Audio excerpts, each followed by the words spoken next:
Джантохский могильник впервые был обнаружен археологами в 2005 году. Могильник относится к периоду Бронзового века. Каждое лето в течение 12 лет абхазские археологи совместно с российскими коллегами ведут здесь раскопки.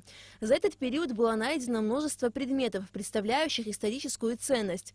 Как говорят специалисты, ценность Джантохского могильника в том, что он один из древнейших могильников, найденных на Кавказе. Могильник на горе Джантух является одним из эталонных памятников, таких вот самых ярких, имеющих значение символов, с которыми можно сравнивать чего-то для всего Кавказа этого времени. Таких могильников на Кавказе всего можно по пальцам двух рук пересчитать. Нынешние раскопки на Джантохском могильнике идут уже около месяца. За это время здесь найдено множество погребально-поминальных предметов. К примеру, этот колокольчик и нижняя часть копья, относящиеся к периоду раннего Железного века.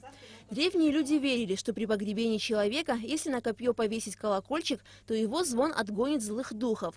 Также при раскопках археологи обнаружили оселок, чтобы точить ножи, и множество керамических осколков.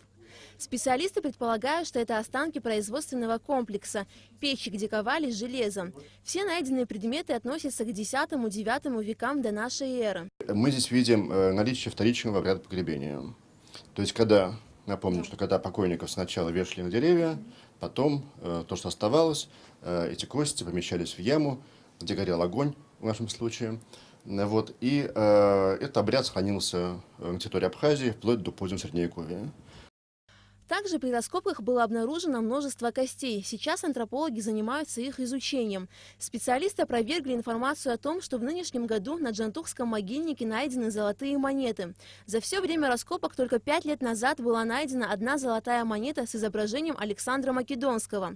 Предметы, найденные в этом году на Джантохском могильнике, отправят в Москву для изучения, а затем они будут переданы Государственному музею Абхазии.